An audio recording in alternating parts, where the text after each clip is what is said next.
Hello दोस्तों, स्वागत है आप सभी का समसामयिक घटना चक्र के इस ऑनलाइन प्लेटफॉर्म पर। मैं मोहित यादव आप सभी के बीच हाजिर हूँ। आज अपने इस वीडियो में हम लोग बात करेंगे 25 फरवरी 2025 के इंपॉर्टेंट करंट अफेयर जो विभिन्न पत्र पत्रिकाओं में रहे और आपकी परीक्षा के दृष्टिकोण से इंपॉर्टेंट है, जिसमें हम लोग डेली शाम को 7:30 बजे ये वीडियो आपके समक्ष आता है। और इसमें हम लोग Dainik Jagran, the Hindu, Indian Express, DD News, PIB, ANI से इत्यादि महत्वपूर्ण जो वेबसाइट है, महत्वपूर्ण पत्र पत्रिकाएं हैं, वहां से ली गई खबरों को समाहित करते हैं और जो परीक्षा के दृष्टिकोण से इंपॉर्टेंट है, टू द पॉइंट बातें यहाँ पर करते हैं। यहाँ पर आपको प्रीलिम्स के फैक्ट मिल जाते हैं और मेंस का इंपॉर्टेंट डाटा मिल जाता है। डाटा से तात्पर्य ये है, यहाँ पर कुछ ऐसे पॉइंट मिल जाते हैं जिनको आप वैल्यू एडेड मटेरियल की तरह अपने क्वेश्चन में कोट कर सकते हैं। और इससे क्या होगा कि आपका आंसर जो है वो औरों के आंसर से अलग दिखेगा और हर चीज करंट से रिलेट करके दिखेगी। ठीक है, तो इसी वजह से ये वीडियो आपके परीक्षा के दृष्टिकोण से बहुत इंपॉर्टेंट है। 25 फरवरी की खबरें कौन कौन सी हैं आइए चर्चा करते हैं। उससे पहले देखते हैं, जो 25 फरवरी का दिन है उसको मनाया जाता है let's all eat right day के रूप में। किस रूप में? Let's all eat right day के रूप में मनाया जाता है 25 फरवरी का दिन। याद रखिएगा, आपके परीक्षा के दृष्टिकोण से इंपॉर्टेंट है। क्यों मनाया जाता है ये देख लेते हैं। Let's all eat right day हर साल 25 फरवरी को let's all eat right day के रूप में मनाया जाता है। और यह दिन जो है प्रसिद्ध पोषणविद, लेखिका और 1900 के दशक की पोषण आंदोलन को में बदलाव लाने वाली एडल डेविस के जन्मदिन के रूप में इसको मनाया जाता है। किसका जन्मदिन होता है? एडल डेविस का जन्मदिन होता है, जो 25 फरवरी का दिन है। इस दिन ये जो 1900 के दशक में पोषण आंदोलन चला था, उसके कारण समाज में बदलाव लाने के लिए एडल डेविस प्रख्यात है।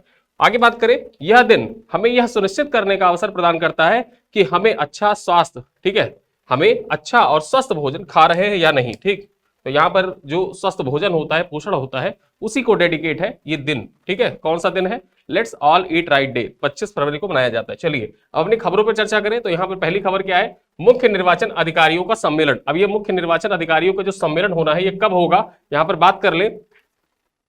भारत निर्वाचन आयोग 4-5 मार्च को भारत अंतरराष्ट्रीय लोकतंत्र एवं निर्वाचन प्रबंधन संस्थान नई दिल्ली में सभी राज्यों, केंद्र शासित प्रदेशों के मुख्य निर्वाचन अधिकारियों के साथ 2 दिवसीय सम्मेलन को आयोजित करेगा। ठीक है, किसके द्वारा आयोजन किया जा रहा है? यहाँ पर जो भारत का निर्वाचन आयोग है उसके द्वारा आयोजित किया जा रहा है। कहां पर यह आयोजन होगा? तो यह आयोजन होगा भारत अंतरराष्ट्रीय लोकतंत्र एवं निर्वाचन प्रबंधन संस्थान। और ये प्रबंधन संस्थान कहां पर अवस्थित है? ये प्रबंधन संस्थान नई दिल्ली में अवस्थित है। ठीक है, परीक्षा में आपसे पूछ ले कि भारत अंतरराष्ट्रीय लोकतंत्र एवं निर्वाचन प्रबंधन संस्थान कहां पर अवस्थित है? नई दिल्ली में अवस्थित है। और यहीं पर 4-5 मार्च के दिन मुख्य निर्वाचन अधिकारियों का सम्मेलन होगा और इसमें विभिन्न राज्यों तथा केंद्र शासित प्रदेशों के जो मुख्य निर्वाचन अधिकारी है यहां पर सम्मिलित होंगे। ठीक है, आगे हम बात कर रहे हैं, सम्मेलन राज्यों एवं केंद्र शासित प्रदेशों के निर्वाचन अधिकारियों को विचार मंथन और एक दूसरे के अनुभवों को परस्पर सीखने के लिए एक साझा मंच प्रदान करता है। देखिए, बहुत से राज्य हैं, वहां पर अलग अलग जो निर्वाचन आयोग है उनकी कुछ अलग अलग प्रक्रियाएं होती है। कौन कौन सी प्रक्रियाएं, कौन से कंडक्ट है जिनको वो चुनाव के समय में संपन्न करते हैं। तो इससे क्या होगा, एक साझा मंच प्रदान किया जाएगा कि आपस में लोग एक दूसरे से, जो निर्वाचन अधिकारी है, जब आपस में चर्चा करेंगे तो एक दूसरे के साथ अपना एक्सपीरियंस भी साझा करेंगे और एक दूसरे राज्यों के अंदर इंप्लीमेंट की जाने वाली जो चुनाव के समय विभिन्न प्रक्रियाएं, विभिन्न कार्यक्रम है, उनसे भी सीख सकेंगे और अपने अपने राज्यों में निर्वाचन अधिकारी इन सब चीजों को इंप्लीमेंट कर सकते हैं। तो इस दृष्टिकोण से ये सम्मेलन जो है आपके परीक्षा के दृष्टिकोण से इंपॉर्टेंट हो जाता है, निर्वाचन अधिकारियों के लिए भी ये इंपॉर्टेंट हो जाता है। ठीक है, चलो अगली खबर देखें। किताब है एक बुक। ठीक है, अब इस किताब का नाम क्या है? Life on Mars, life on Mars collected stories, ये किताब का नाम है और बहुत ही महत्वपूर्ण किताब है। आपके परीक्षा में ये किताबें, ऐसी किताबें पूछी जाती है। ठीक है, किसकी किताब है? फेमस राइटर है नमिता गोखले, उनकी किताब है। तो नमिता गोखले की नई पुस्तक life on Mars collected stories में 15 कहानियों का संग्रह है जो प्रेम, भाग्य और मानव अस्तित्व जैसे विषयों की पड़ताल करता है। ठीक है, परीक्षा में आपसे डायरेक्टली क्या पूछेगा? ठीक है, यही पूछेगा कि life on Mars collected stories किसकी रचना है, किसकी कृति है। यहां पर ये किसकी कृति है? नमिता गोखले की कृति है। यहां पर ये नमिता गोखले जी है, याद रखिएगा इनको। ठीक है, आगे बात करें, ये किताब जो प्रकाशित हुई थी जनवरी 2025 में ही प्रकाशित हुई। जनवरी 2025 में प्रकाशित यह संकलन लेखिका कथा कहने की गहरी प्रतिबद्धता को दर्शाता है। ठीक है, नमिता गोखले की कथा कहने की गहरी प्रतिबद्धता को दर्शाता है। इसमें उनकी पूर्व प्रकाशित कहानियों और नई रचनाओं को शामिल किया गया है जो उनके दृष्टिकोण के विकास को उजागर करती है। यह पुस्तक 2 खंडों में, पहला खंड कौन सा है? Love and other derangements. ठीक है, लव एंड अदर डिरेजमेंट्स और the mirror of the Mahabharata, ये 2 खंड है। इन 2 खंडों में ये पुस्तक जो है ये प्रकाशित हुई है। पुस्तक का नाम क्या है? Life on Mars collected stories. ठीक है, यहां पर बात करें, जो संबंधों, पौराणिक कथाओं और मानवीय भावनाओं को भिन्न भिन्न दृष्टिकोण से प्रस्तुत करता है। ये दोनों खंड में प्रकाशित हुई है ये किताब जो है, और ये किताब आपके परीक्षा के दृष्टिकोण से इंपॉर्टेंट हो जाता है। राइटर का नाम जरूर याद रखना, ये राइटर कौन है, नमिता गोखले है। ठीक है, फोटो यहां पर इसलिए लगा दी जाती है ताकि आपको याद रहे कि नमिता गोखले कौन है। चलो अगली खबर देखें, एम्स को अत्याधुनिक बनाने के लिए, किसको, एम्स जो है, एम्स को अत्याधुनिक बनाने के लिए नीति आयोग द्वारा कमेटी का गठन किया गया है। ठीक है, अब इस कमेटी के अध्यक्ष कौन है, अध्यक्ष का नाम इंपॉर्टेंट हो जाता है, और चिकित्सा के क्षेत्र में जो सुधार किए जा रहे हैं उस दृष्टिकोण से भी ये इंपॉर्टेंट हो जाता है। मुख्य परीक्षा जब आप लिख रहे हो वहां पर जीएस पेपर 1 में या जीएस पेपर 2 में जब सामाजिक न्याय वाले जो टॉपिक होते हैं वहां पर हम इन सब चीजों को मेंशन कर सकते हैं। जैसे भारत में चिकित्सा क्षेत्र में सुधार से संबंधित कोई क्वेश्चन आ जाता है, वहां पर आप इस कमेटी का नाम मेंशन कर सकते हैं कि चिकित्सा क्षेत्र में सुधार के लिए, एम्स के आधुनिकीकरण के लिए नीति आयोग के द्वारा एक कमेटी गठित की गई है, जिसकी अध्यक्षता कौन कर रहे हैं, यहां पर आप देखें वीके पॉल की अध्यक्षता में एक कमेटी गठित की गई है जो नीति आयोग के सदस्य है। ठीक है, आगे हम बात करें, पॉइंट्स देख लेते क्या है। नीति आयोग ने एम्स नई दिल्ली को वैश्विक स्तर पर अग्रणी चिकित्सा अनुसंधान एवं स्वास्थ्य सेवा संस्थान में बदलने के लिए एक समिति का गठन किया है। ठीक है, जो एम्स नई दिल्ली है, एम्स नई दिल्ली को अत्याधुनिक बनाने के लिए नीति आयोग के द्वारा एक कमेटी का गठन किया गया है। अब इस कमेटी के बारे में जान लेते हैं। इस समिति का नेतृत्व नीति आयोग के सदस्य है, नीति आयोग के सदस्य नाम क्या है, वीके पॉल इनका नाम है, ये कर रहे हैं। परीक्षा में आपसे पूछा जाए कि एम्स को अत्याधुनिक बनाने के लिए नीति आयोग द्वारा गठित कमेटी की अध्यक्षता कौन कर रहे हैं, सीधे लिख कर आइएगा, वीके पॉल कर रहे हैं। ठीक है, और ये आप मेंशन भी कर सकते हैं, जब आंसर लिख रहे हो वहां पर आप इस चीज को मेंशन कर सकते हैं कि वीके पॉल की अध्यक्षता में नीति आयोग के द्वारा एम्स के अत्याधुनिकीकरण के लिए एक कमेटी गठित की गई है। समिति वर्तमान प्रणालियों का मूल्यांकन करेगी और सुधारों के लिए एक स्पष्ट कार्य योजना भी तैयार करेगी। समिति का कार्य क्या है, यह समिति का कार्य बताया जा रहा है कि जो पुरानी प्रणालियां हैं उनका मूल्यांकन किया जाएगा और क्या किया जाएगा, जो सुधार हो सकते हैं, वर्तमान प्रणालियों में जो सुधार हो सकते हैं उसके लिए एक स्पष्ट कार्य योजना भी यह कमेटी तैयार करेगी। ठीक है, आगे बात करें, यह पहल भारत में स्वास्थ्य सेवाओं के बुनियादी ढांचे, प्रशासन और आत्मनिर्भरता को बढ़ावा देने में व्यापक योजना का हिस्सा बन के उभरेगी। ठीक है, और इससे क्या होगा, देखिए जैसे एम्स नई दिल्ली है, एम्स नई दिल्ली में जो सुधार किए जाएंगे उन सुधारों को जो फिर वो रोल मॉडल का कार्य करेंगी और विभिन्न एम्स में वो सुधारों को इंप्लीमेंट किया जाएगा, और जो स्वास्थ्य क्षेत्र है, स्वास्थ्य क्षेत्र में ऐसे धीरे धीरे करके जो भी सुधार एम्स नई दिल्ली में आएंगे वो सुधार धीरे धीरे सारे स्वास्थ्य क्षेत्र में, सारे स्वास्थ्य केंद्रों पर भी लागू होते रहेंगे। ठीक है, आगे बात कर ले, सुनील मित्तल को मानद नाइटहुड की उपाधि। अब देखिए घोषणा तो ये 2024 में ही हो गई थी। ठीक है, ये घोषणा जो थी सुनील मित्तल को मानद नाइटहुड की उपाधि देने की घोषणा, लेकिन अब इनको ऑफिशियली प्रदान कर दी गई है। ठीक है, यहां पर आप देख सकते हैं नाइटहुड की उपाधि यहां पर प्रदान कर दी गई है, मानद नाइटहुड की उपाधि। बात करें यहां पर भारतीय इंटरप्राइजेस के संस्थापक और अध्यक्ष सुनील भारती मित्तल को भारत यूके व्यापार संबंधों को मजबूत करने के लिए उनके योगदान के लिए मानद नाइटहुड की उपाधि से सम्मानित किया गया है। ठीक है, तो याद रखना भारतीय इंटरप्राइजेस जो है उसके अध्यक्ष है और सुनील भारती मित्तल इनका नाम है, इनको सम्मानित किया गया है। आगे बात करें, उन्हें knight commander of the most excellent order of the British Empire, short में इसको केबीई कहते हैं, क्या कहते हैं, केबीई शॉर्ट में कहते हैं, कि उपाधि ब्रिटिश उच्चायुक्त के आवास पर आयोजित एक विशेष समारोह में प्रदान की गई है। ठीक है, आगे बात कर ले, यह सम्मान किंग चार्ल्स तृतीय के शासनकाल के तहत, जो किंग चार्ल्स तृतीय है ना, किंग चार्ल्स तृतीय के शासनकाल के तहत दिया गया है, जिससे जो सुनील भारती मित्तल है इस उपाधि को प्राप्त करने वाले पहले भारतीय नागरिक बन गए हैं। ठीक है, परीक्षा में आपसे पूछा जा सकता है कि किंग चार्ल्स तृतीय के शासनकाल के अंतर्गत मानद नाइटहुड की उपाधि पाने वाले पहले भारतीय कौन है, तो मानद नाइटहुड की उपाधि पाने वाले पहले भारतीय कौन है, सुनील भारती मित्तल है। ठीक है, यहां पर आप देख सकते हैं ये है सुनील भारती मित्तल, इनको नाइटहुड की उपाधि प्रदान की गई है। चलो आगे बात करें, अगली खबर क्या है, प्रसिद्ध नृत्याचार्य मायाधर राउत का निधन हो गया है। ये है प्रसिद्ध नृत्याचार्य। ठीक है, नृत्य करने वाले जो आचार्य होते हैं उनको नृत्याचार्य कहते हैं। ठीक, और इनका नाम क्या है, मायाधर राउत इनका नाम है। आगे देखें, इनका नाम आपके परीक्षा के दृष्टिकोण से इंपॉर्टेंट हो जाता है। प्रसिद्ध ओडिसी नृत्याचार्य मायाधर राउत, जिन्हें ओडिसी नृत्य का जनक भी कहा जाता है। देखिए ओडिसी नृत्य का जनक, शास्त्रीय नृत्य है ओडिसी, और इसके जनक जो थे इनका नाम क्या था, मायाधर राउत इनका नाम था, और इनका हाल ही में निधन हो गया है। ठीक है, इस दृष्टिकोण से ये आपके परीक्षा के लिए मोस्ट इंपॉर्टेंट हो जाता है नाम। ठीक, मोस्ट इंपॉर्टेंट नाम है और ये मोस्ट इंपॉर्टेंट टॉपिक है, आज के करंट अफेयर का सबसे इंपॉर्टेंट पॉइंट यही है। ठीक है, बात करें यहां पर, ठीक है, मायाधर राउत, जिन्हें ओडिसी नृत्य का जनक के रूप में जाना जाता है, 22 फरवरी 2025 को दिल्ली स्थित उनके आवास पर 92 वर्ष की आयु में उनका निधन हो गया।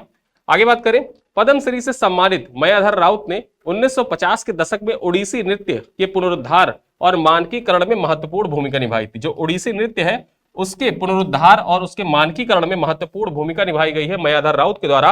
उन्होंने संचरी भाव, ठीक है, संचरी भाव, मुद्रा विनियोग और रस सिद्धांत को ओडिसी नृत्य में शामिल किया, जिससे यह संगठित शास्त्रीय नृत्य के रूप में विकसित हुआ। ठीक है, तो यहां पर देखा जाए जो ओडिसी शास्त्रीय नृत्य है उसको विकसित करने में मायाधर राउत का बहुत बहुमूल्य योगदान है और इसी योगदान के कारण इनको पद्मश्री से सम्मानित किया गया था और इनका नाम आपके परीक्षा के दृष्टिकोण से बहुत महत्वपूर्ण हो जाता है। डेट जरूर याद रखना, इनका देहांत कब हुआ, 22 फरवरी 2025 को। आरओ वाले खासकर ध्यान रखना, 22 फरवरी 2025 क्रोनोलॉजिकल ऑर्डर में अगर जो सेट करने के लिए दे दिया तो याद रखना, पता चले आप कहो कि सर हमने तो नाम ही पहली बार सुना है मायाधर राउत का।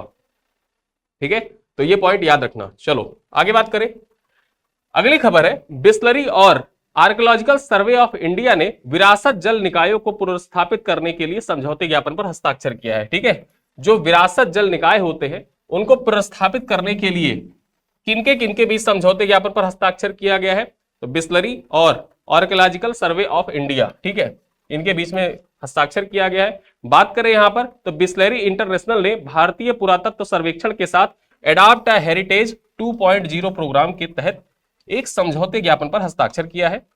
इस साझेदारी का उद्देश्य भारत के ऐतिहासिक स्थलों पर जल निकायों के पुनरुद्धार और संरक्षण को बढ़ावा देना है। ठीक है, जो ये एडॉप्ट अ हेरिटेज 2.0 है, इसी प्रोग्राम के तहत बिस्लरी इंटरनेशनल और भारतीय पुरातत्व सर्वेक्षण, जिसको आप आर्कियोलॉजिकल सर्वे ऑफ इंडिया कहते हैं, ठीक है, आर्कियोलॉजिकल सर्वे ऑफ इंडिया कहते हैं, इनको, इनके दोनों के बीच में समझौता हुआ है। और इससे होगा क्या कि इस साझेदारी का उद्देश्य क्या है करने का, जो ऐतिहासिक स्थल है उन ऐतिहासिक स्थलों पर जो जल निकाय है उनका पुनरुद्धार और जल संरक्षण को बढ़ावा दिया जाएगा। ठीक है, आगे बात करें, यह पहल बिस्लरी के CSR कारपोरेट सोशल रिस्पॉन्सिबिलिटी जो होती है उस कार्यक्रम के नई उम्मीद का हिस्सा है। ठीक है, जो इनका बिस्लरी का जो CSR कार्यक्रम है उसका नाम क्या है, नई उम्मीद, और इस नई उम्मीद के हिस्से के रूप में ये जो समझौते ज्ञापन पर हस्ताक्षर किया गया है वो समझौता ज्ञापन हुआ है। ठीक है, जो जल संरक्षण और धरोहर संरक्षण को एक साथ जोड़ता है।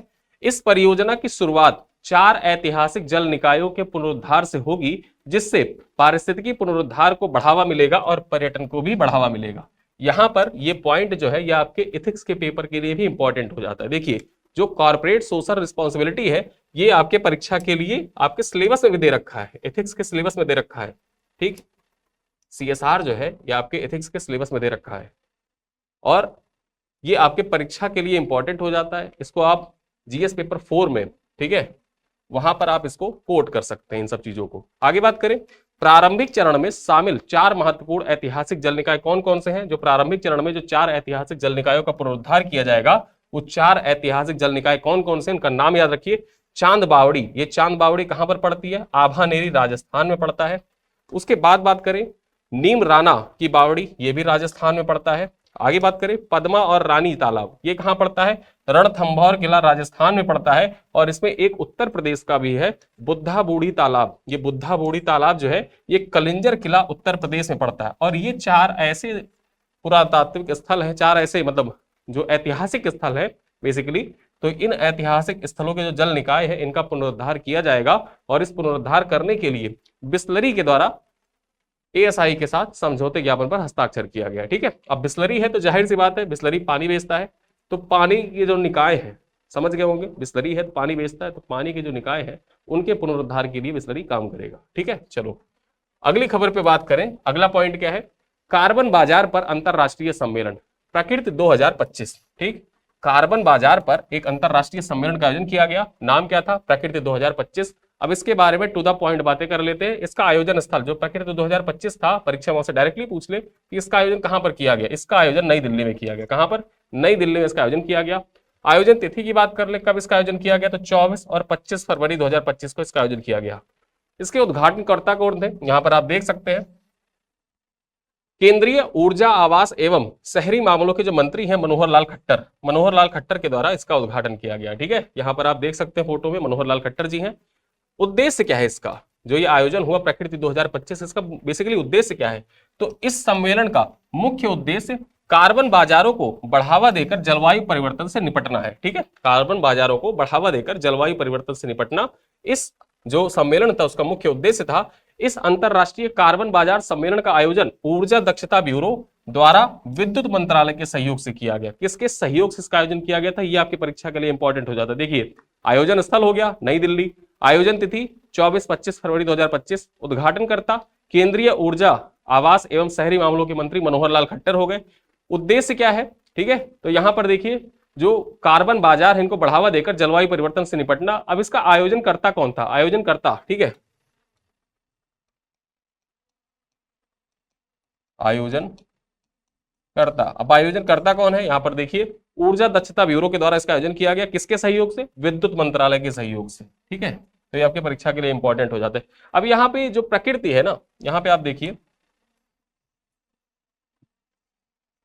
प्रकृति 2025, जो प्रकृति है इसका प्रकृति का पूर्ण रूप क्या है? यहाँ पर लिखा है प्रकृति 2025, सम्मेलन का नाम ही था।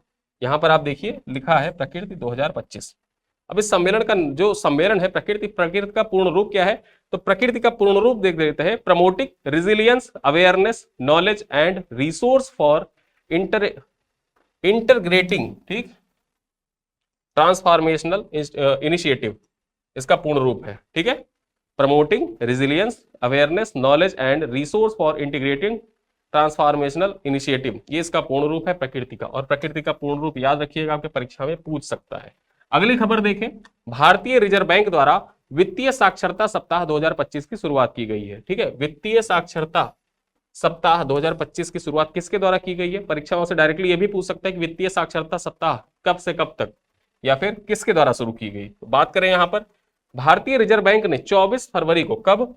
24 फरवरी को वित्तीय साक्षरता सप्ताह 2025 की शुरुआत की है। ठीक है, आगे बात करें, यह वार्षिक पहल का उद्देश्य, जो ये वार्षिक पहल है, इस वार्षिक पहल का उद्देश्य क्या है? लोगों को वित्तीय रूप से जागरूक करना। जो लोग हैं उनको वित्तीय रूप से जागरूक करना इसका मुख्य उद्देश्य है इस पहल का। इस वर्ष का विषय क्या है? जो ये वित्तीय साक्षरता वर्ष मनाया जा रहा है, ठीक है, 2025, इसका विषय क्या है? वित्तीय साक्षरता, महिला समृद्धि। ये पॉइंट याद रखना, थीम याद रखना, ये थीम है बेसिकली। क्या है? थीम है। जो वित्तीय सप्ताह मनाया जा रहा है, वित्तीय साक्षरता सप्ताह, इसका थीम क्या है? वित्तीय साक्षरता, महिला समृद्धि। ठीक है, आगे बात करें, यह अभियान आज से 28 फरवरी तक चलेगा, मतलब 24 फरवरी से। ठीक है, कब से चलेगा? 24 फरवरी से लेकर 28 फरवरी तक ये अभियान चलेगा। और इसका शुभारंभ किसके द्वारा किया गया? इसका शुभारंभ अरुणाचल प्रदेश के ईटानगर में आरबीआई क्षेत्रीय कार्यालय ईटानगर के महाप्रबंधक अभिषेक मजूमदार के द्वारा किया गया था। यानी इसका शुभारंभ जो हुआ है वो कहां से हुआ है? ईटानगर, अरुणाचल प्रदेश से इसका शुभारंभ हुआ है। कहां से? ईटानगर, अरुणाचल प्रदेश से जो वित्तीय साक्षरता सप्ताह 2025 से इसका शुभारंभ हुआ है। और ये कब से कब तक चलेगा? ये 24 फरवरी से लेकर 28 फरवरी तक। ठीक है, 28 फरवरी तक चलेगा। किसके द्वारा उद्घाटन किया गया है? अभिषेक मजूमदार के द्वारा उद्घाटन किया गया। कहां पर? अरुणाचल प्रदेश में। और इसका थीम क्या है? थीम आपने देख लिया यहां पर, वित्तीय साक्षरता, महिला समृद्धि। ठीक है, तो इतना पॉइंट आपके परीक्षा के लिए इंपॉर्टेंट हो गया और ये आपके एग्जाम के लिए भी बहुत महत्वपूर्ण है। चलो आगे बात करें, असम में झूमोर बिनंदनी कार्यक्रम, झूमोर बिनंदनी कार्यक्रम जो है इसका आयोजन किया गया। और देखा जाए इसी दौरान प्रधानमंत्री, अगर हम वर्तमान में बात करें तो प्रधानमंत्री मोदी जी 3 राज्यों की यात्रा पर थे, 3 दिवसीय यात्रा पर थे, जिसमें पहले वो गए मध्य प्रदेश, वहां पर जो ग्लोबल इन्वेस्टर समिट था उसका उद्घाटन किया। फिर उसके बाद भागलपुर में गए, वहां से जो 19वीं जो किसान मानधन योजना थी उसकी 19वीं किस्त जारी की। और उसके बाद फिर जाते हैं कहां पर? असम। असम के 2 दिवसीय यात्रा पर वर्तमान में मोदी जी थे। ठीक है, और यहां पर किस लिए गए थे? एडवांटेज असम, जैसे इन्वेस्टर समिट है तो इन्वेस्टमेंट एंड इंफ्रास्ट्रक्चर समिट था असम का। क्या नाम था इसका? ठीक, तो इसका एडवांटेज असम नाम था और इसका उद्घाटन करने के लिए गए थे। उसी उद्घाटन के दौरान देखा जाए तो असम में झुमोर बिनंदनी कार्यक्रम का भी आयोजन किया गया था, उसका भी उद्घाटन इन्होंने किया। ये झुमोर बिनंदनी कार्यक्रम बेसिकली है क्या? बात करें यहां पर, असम में चाय उद्योग के 200 वर्ष पूरे होने पर, जो चाय उद्योग है इसके 200 साल पूरे होने पर झुमोर बिनंदनी कार्यक्रम का आयोजन असम सरकार द्वारा सरू सजाई स्टेडियम गुवाहाटी में किया गया। कहां पर किया गया? गुवाहाटी में झुमोर बिनंदनी कार्यक्रम का आयोजन किया गया था। किसके द्वारा? असम सरकार के द्वारा। और किस लिए किया गया था? जो चाय उद्योग है ना, चाय बागान उद्योग, असम के चाय बागान बहुत प्रसिद्ध है, और जो चाय उद्योग है, असम में चाय उद्योग के 200 वर्ष पूरे होने के कार्यक्रम के उद्देश्य से इसका आयोजन किया गया था। इससे संबंधित कुछ और पॉइंट भी जान लेते हैं। इस कार्यक्रम में मुख्य अतिथि के तौर पर नरेंद्र मोदी सम्मिलित हुए, साथ ही ठीक है, तथा हेमंत विश्व शर्मा भी यहां पर उपस्थित रहे। इसी अवसर पर असम के 27 जिलों के 9000 नर्तक और संगीतकारों ने झूमर नृत्य प्रस्तुत किया। साथ ही पीएम मोदी के द्वारा असम का जो पारंपरिक वाद्य यंत्र है उसका नाम क्या है? ढमुसा, ठीक है, ढुमुसा भी यहां पर बजाया। जैसे आपने कभी मीम देखा होगा कि मोदी जी एक ढोल टाइप का है कुछ बजा रहे हैं, वही है ढुमसा, ठीक है, मोदी जी के द्वारा बजाया गया। तो ये वाद्य यंत्र याद रखना, ये वाद्य यंत्र कहाँ का है? पारंपरिक वाद्य यंत्र है, परीक्षा में आपसे पूछ सकता है, बजाया है इस वजह से पूछ सकता है। जो ढुमसा वाद्य यंत्र है वो कहाँ का है? असम का, ठीक है। और यहीं पर जो झुमोर विनंदनी कार्यक्रम है इसी के दौरान बजाया था, तो इस वजह से और इंपॉर्टेंट हो जाता है। यहाँ पर 9000 नर्तकों ने, 27 जिलों के 9000 नर्तकों ने एक साथ नृत्य प्रस्तुत किया था। चलो अगली खबर देखें। लखनऊ में बनेगा देश का पहला क्लाइमेट म्यूजियम। देश का पहला जैसे आ गया ना, आपके परीक्षा के लिए इंपॉर्टेंट हो गया। एग्जाम में आपसे डायरेक्टली पूछ ले कि देश का पहला क्लाइमेट म्यूजियम कहां पर बनेगा? उत्तर प्रदेश में बनेगा। उत्तर प्रदेश के किस जिले में बनेगा? उत्तर प्रदेश के लखनऊ जिले में बनेगा, ठीक है। बात करें यहां देश का पहला क्लाइमेट म्यूजियम उत्तर प्रदेश की राजधानी लखनऊ में बनाया जाएगा, जिसकी लागत करीब 10 करोड़ रुपए प्रस्तावित है, मतलब 10 करोड़ की लागत से इसको बनाया जाएगा। आगे बात करें, यह म्यूजियम आपदा प्रबंधन विभाग, लखनऊ नगर निगम एवं जिला प्रशासन लखनऊ के द्वारा तैयार किया जाएगा और वित्तीय वर्ष 2025-26 में बनकर तैयार हो जाएगा, ठीक है। ये वित्तीय वर्ष 2025-26 में बनकर तैयार हो जाएगा, ठीक है। क्लाइमेट म्यूजियम की मुख्य विशेषताएं जान लेते हैं कि मुख्य विशेषताएं क्या, जो क्लाइमेट म्यूजियम बनकर तैयार हो जाएगा इसकी विशेषता क्या होगी? वैज्ञानिक और कलात्मक तरीके से जलवायु संकट की जानकारी इसके माध्यम से दी जाएगी, ठीक है। वैज्ञानिक और कलात्मक तरीके से जो जलवायु परिवर्तन होता है ना, उसकी जानकारी दी जाएगी। मिट्टी, पानी, हवा, जीवों से संबंधित पर्यावरणीय बदलावों की जानकारी प्रदान की जाएगी। पर्यावरण संरक्षण तकनीकों का प्रदर्शन किया जाएगा और जलवायु संकट से निपटने के लिए प्रशिक्षण भी यहां पर दिया जाएगा, ठीक है। तो इस वजह से जो आपका देश का पहला क्लाइमेट म्यूजियम है आपके परीक्षा के लिए मोस्ट इंपॉर्टेंट हो जाता है, ठीक है। ये यूपी में स्थापित किया जा रहा है, इस वजह से यूपी स्पेशल के दृष्टिकोण से भी इंपॉर्टेंट है। और जब पर्यावरण जो जलवायु परिवर्तन होता है या पर्यावरण से संबंधित कोई टॉपिक आता है जलवायु परिवर्तन से रिलेटेड, वहां पर आप इन चीजों को मेंशन कर सकते हैं कि उत्तर प्रदेश में जलवायु परिवर्तन के दृष्टिगत देखा जाए तो देश का पहला क्लाइमेट म्यूजियम स्थापित किया जा रहा है, जहां पर क्या क्या चीजें की जाएंगी। तो ये 4 पॉइंट जो लिखे इनको भी आप अपने आंसर में कोट कर सकते हैं कि यहाँ पर वैज्ञानिक और कलात्मक तरीके से जलवायु संकट की जानकारी प्रदान की जाएगी। मिट्टी, पानी, हवा, जीवों से संबंधित पर्यावरणीय बदलावों की जानकारी प्रदान की जाएगी। पर्यावरण संरक्षण की तकनीकों का प्रदर्शन किया जाएगा। साथ ही साथ जो जलवायु संकट होते हैं इनसे निपटने के लिए प्रशिक्षण भी प्रदान किया जाएगा, ठीक है। चलो आज के हमारे अंतिम पॉइंट पर बात करें, गवर्नमेंट ऑफ इंडिया सांख्यिकी के सहयोग से नवाचार नामक एक डाटा संचालित हैकाथॉन का शुभारंभ किया गया है, ठीक है। बात करें इससे संबंधित, सांख्यिकी और कार्यक्रम कार्यान्वयन मंत्रालय गवर्नमेंट ऑफ इंडिया सांख्यिकी के सहयोग से नवाचार नामक एक डेटा संचालित हैकाथॉन का शुभारंभ किया गया है। इस हैकाथॉन का विषय क्या है, थीम क्या है? थीम याद रखना, जो ये हैकाथॉन है इसका थीम क्या है? इसका थीम है विकसित भारत के लिए डाटा संचालित अंतर्दृष्टि, ठीक है। ये इसका विषय है, इसी विषय पर इसका आयोजन किया गया है। आगे बात करें, इस हैकाथॉन का उद्देश्य क्या है? नवाचारी डाटा संचालित अंतर्दृष्टि सृजित करने के लिए राष्ट्रीय सांख्यिकी कार्यालय एनएसओ द्वारा निर्मित व्यापक आधिकारिक आंकड़ों का उपयोग करने के लिए शोधकर्ताओं और विद्यार्थियों जैसे युवा मस्तिष्कों को प्रेरित करना इसका मुख्य उद्देश्य है, ठीक है। तो यहाँ पर जो हैकाथॉन है उस हैकाथॉन का आयोजन कहाँ, मतलब क्यों किया जा रहा है, यहाँ पर बताया गया। उसका थीम क्या है, विषय क्या है, ये विषय याद रखना, विकसित भारत के लिए एक डाटा संचालित अंतर्दृष्टि इसका मुख्य विषय है, ठीक है। तो यहाँ पर आज हमने अपने जो करंट अफेयर से रिलेटेड पॉइंट रहे 25 फरवरी से उस पर चर्चा की। आज ही के स्लाइड पर आधारित कुछ महत्वपूर्ण प्रश्न है, इन प्रश्नों का उत्तर आप कमेंट बॉक्स में दीजिएगा। ये प्रश्न मैं आपके लिए छोड़ के जा रहा हूं। पहला प्रश्न क्या है, नीचे दिए गए कथनों को पढ़कर सही विकल्प चुने। सही विकल्प चुनना है आपको। देश का पहला क्लाइमेट म्यूजियम लखनऊ में बनाया जाएगा। यह म्यूजियम 20 करोड़ की लागत से बनकर तैयार होगा। अब यहां पर आपको बताना है कौन सा कथन सही है। केवल कथन 1 सही है, केवल कथन 2 सही है, दोनों कथन सही है या दोनों कथन गलत है। क्वेश्चन नंबर 2 क्या कह रहा है, नीचे दिए गए कथनों को पढ़कर गलत कथन चुनना है आपको। कौन सा गलत कथन चुनना है? देखिए पहला कथन क्या कह रहा है, पहला कथन है भारतीय रिजर्व बैंक ने 24 फरवरी 2025 को वित्तीय साक्षरता सप्ताह की शुरुआत की। पहला कथन है। दूसरा कथन कह रहा है इस वर्ष वित्तीय साक्षरता सप्ताह का विषय क्या है? वित्तीय साक्षरता, महिला समृद्धि। दूसरा कथन है। कथन 3 क्या कह रहा है? यह अभियान 24 फरवरी से 28 फरवरी तक चलेगा। यह कथन 3 है। कथन 4 क्या कह रहा है? इसका शुभारंभ ईटानगर में आरबीआई गवर्नर शक्तिकांत दास के द्वारा किया गया है। यह कथन 4 है। अब आपको बताना है यहां पर गलत कथन कौन सा है। केवल कथन 1 गलत है, केवल कथन 3 गलत है, केवल कथन 4 गलत है, या कथन 3 और 4 दोनों गलत है। अब आपको बताना है इसका सही उत्तर क्या है। प्रश्न संख्या 3, प्रकृति 2025 अंतरराष्ट्रीय सम्मेलन का आयोजन किस शहर में किया गया? मुंबई, नई दिल्ली, हैदराबाद, बेंगलुरु। और अगले क्वेश्चन में आपको बताना है प्रकृति का पूर्ण रूप। प्रकृति का पूर्ण रूप क्या है? Promoting renewable awareness and knowledge for resource integration. ठीक है, आगे है promoting resilience awareness knowledge and resource for integration transformational initiative, people's renewable awareness for knowledge and resource integration, powering resilient action for knowledge and resource initiative. आपको बताना है इन चारों में से सही ऑप्शन कौन सा है। प्रकृति का पूर्ण रूप क्या है? और परीक्षा में ये क्वेश्चन आपके डायरेक्टली पूछ सकता है, इस वजह से ये मोस्ट इंपॉर्टेंट है। इसको आप ट्रिपल स्टार लगा के लगाइएगा। इस क्वेश्चन को जरूर आंसर दीजिएगा करंट जो कमेंट बॉक्स है। ठीक है, चलो आगे बात करें।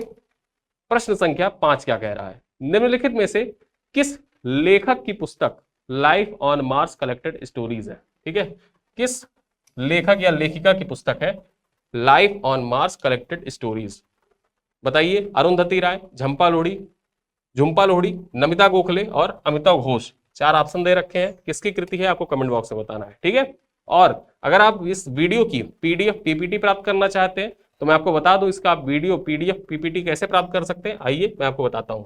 अब यहां पर अगर आप इस वीडियो का पीडीएफ पीपीटी टेस्ट इत्यादि प्राप्त करना चाहते हैं तो आप हमारे ऐप पर जा सकते हैं और किस प्रकार से इसको बाई करना है और कैसे आप प्राप्त कर सकते हैं उन सारी चीजों को मैं पहले बताऊंगा। उससे पहले हम बता देते हैं जो हमारा पैकेज है करंट अफेयर का, daily current affair video package, इसमें आपको क्या क्या मिल रहा है। ये 2025 के पैकेज की बात की जा रही है, फरवरी 2025 के। यहां पर डेली शाम को 7:30 बजे आपको वीडियो लेक्चर मिल जाता है। ऐप पर डेली रिवीजन के लिए क्लास पीडीएफ उपलब्ध हो जाती है। ऐप पर डेली करंट अफेयर टेस्ट होते हैं। यहां पर 10 MCQ test app per day होता है। ठीक है, महीने के अंत में best 200 MCQ all India ranking के साथ टेस्ट हो जाता है। और प्रिंट फ्रेंडली पीडीएफ प्राप्त करने के लिए अलग से एक व्हाट्सएप कम्युनिटी भी बनाई गई है। अगर आप इस पैकेज को ज्वाइन करते हैं तो आपको उस कम्युनिटी से जोड़ दिया जाता है। कम्युनिटी में आप ज्वाइन करने के लिए जैसे आप पैकेज खरीदते हैं, पैकेज खरीदने के बाद आप हमारे हेल्पलाइन नंबर पे कॉल करिएगा और वहां से जो हमारे हेल्पलाइन नंबर पे जो हमारे सहयोगी है वो आपको एक व्हाट्सएप लिंक भेजेंगे आपके नंबर पर और वहां से आप कम्युनिटी ज्वाइन कर सकते हैं। कम्युनिटी ज्वाइन करने के बाद आपको प्रिंट फ्रेंडली पीडीएफ मिल जाएगा। कैसे ज्वाइन करना है मैं आपको बता देता हूं। सबसे पहले आप जाइएगा गूगल पर। ठीक है, जब आप गूगल खोलेंगे, गूगल पे सर्च करिएगा SSGCP यानी कि समसामयिक घटना चक्र पब्लिकेशन, शॉर्ट में सर्च करिएगा। जैसे आप सर्च करेंगे हमारा होम पेज खुल जाएगा, क्लिक करिएगा और क्लिक करने के बाद आपको आना कहां पर है? वीडियो लेक्चर में आना है। ठीक है, यहां पर बहुत सारी चीजें दे रखी हैं, current quiz, current news, online quiz, book, e book test, online test, package, course, video lecture. आपको आना है वीडियो लेक्चर में।